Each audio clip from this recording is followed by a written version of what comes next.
പ്രേക്ഷകർ പ്രതീക്ഷയോടും ആകാംക്ഷയോടും കൂടെ കാത്തുനിന്ന തുടരും മൂവി അങ്ങനെ ഇന്ന് തിയേറ്ററിലെത്തിയിരിക്കുന്നു. സിനിമയുടെ റിവ്യൂ കാര്യങ്ങളെല്ലാം പുറത്തു വന്നിരിക്കുന്നു. അതിലേക്ക് വരാം. അതിന് മുന്നേ മൂവി പ്ലസ് മീഡിയ എന്ന് പറയുന്ന നമ്മുടെ ചാനൽ ആദ്യമായിട്ട് കാണുന്നവരാണെങ്കിൽ സബ്സ്ക്രൈബ് ചെയ്യുക. ലാലേട്ടൻ നായകനായ സിനിമ സംവിധാനം ചെയ്തിരിക്കുന്നത് തരുൺ മൂർത്തിയാണ്. സിനിമ രാവിലെ കേരളത്തിൽ 10 മണിക്കാണ് ആദ്യ ഷോ ആരംഭിച്ചത്. സിനിമയുടെ ഫസ്റ്റ് ഹാഫ് റിപ്പോർട്ടാണ് ഇപ്പോൾ ആദ്യം തന്നെ പുറത്തു വന്നിരിക്കുന്നത്. നല്ല ക്ലീൻ ആയിട്ടുള്ള ഫാമിലി പ്രേക്ഷകർക്കെല്ലാം കണ്ടിരിക്കാൻ പറ്റുന്ന ഒരു ഫസ്റ്റ് ഹാഫ് ആണ് എന്നാണ് കണ്ടുകൊണ്ടിരിക്കുന്ന പ്രേക്ഷകർ ഈ ഒരു സിനിമയെ കുറിച്ച് അഭിപ്രായപ്പെട്ടിരിക്കുന്നത്. 2 മണിക്കൂറും 46 മിനിറ്റുമാണ് സിനിമയുടെ ദൈർഘ്യം. പക്ക ഫാമിലി ഓഡിയൻസിനെ കയ്യിലെടുക്കാൻ വേണ്ടുന്ന എല്ലാവിധ ചേരുവകളും ചേർത്ത ഒരു അടിപൊളി ഒരു എൻ്റർടൈനർ ആയിട്ട് തന്നെയാണ് ഫസ്റ്റ് ഹാഫ് കണ്ടിറങ്ങുന്ന പ്രേക്ഷകൻ ഈ ഒരു സിനിമയെക്കുറിച്ച് പറഞ്ഞിരിക്കുന്നത്. തരുൺ മൂർത്തി സംവിധാനം ചെയ്യുന്ന ഈ ഒരു ചിത്രത്തിന് ഇത്രത്തോളം പ്രതീക്ഷയും കാര്യങ്ങളെല്ലാം വരാനുള്ള പ്രധാന കാരണം എന്താണെന്ന് വെച്ചാൽ ഒരുപാട് വർഷങ്ങൾക്ക് ശേഷമാണ് ലാലേട്ടൻ ഒരു സാധാരണക്കാരനായിട്ട് എത്തുന്നത്.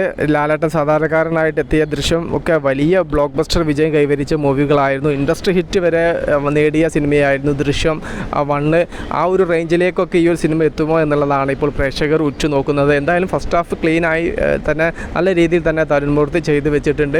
അത്യാവശ്യം ചെറിയ രീതിയിലുള്ള കോമഡിയും അതോടൊപ്പം തന്നെ വലിയൊരു കഥയിലേക്ക് സിനിമ സഞ്ചരിക്കുന്നു എന്നുള്ളൊരു സൂചനയും ഫസ്റ്റ് ഹാഫ് നൽകിയിരിക്കുന്നു. സിനിമയിലെ പ്രധാന വേഷം കൈകാര്യം ചെയ്യുന്ന കഥാപാത്രം ഷൺമുഖനാണ്. ആ ഒരു കഥാപാത്രത്തെ മോഹൻലാലാണ് അവതരിപ്പിച്ചിരിക്കുന്നത്. ടാക്സി ഡ്രൈവറാണ് അദ്ദേഹം. എന്തായാലും ഫസ്റ്റ് ഹാഫ് അടിപൊളിയാക്കി ഒരുക്കാൻ തരുൺ മൂർത്തി എന്ന് പറയുന്ന സംവിധായകന് സാധിച്ചിട്ടുണ്ട്. സെക്കൻഡ് ഹാഫും കൂടെ ഈ ഒരു ലെവൽ ഇതിൻ്റെ അപ്പുറത്തെ റേഞ്ചിലേക്കൊക്കെ എത്തപ്പെട്ടാൽ മറ്റൊരു ബ്ലോക്ക് ബസ്റ്റർ വിജയം തുടരും മൂവി ചാമ്പും. കാത്തിരിക്കൂ സിനിമയുടെ കൂടുതൽ റിപ്പോർട്ടുകൾക്ക് വേണ്ടിയിട്ട് മൂവി പ്ലസ് മീഡിയ. ഞാൻ ജിനു ജിനാസ്. Okay, by.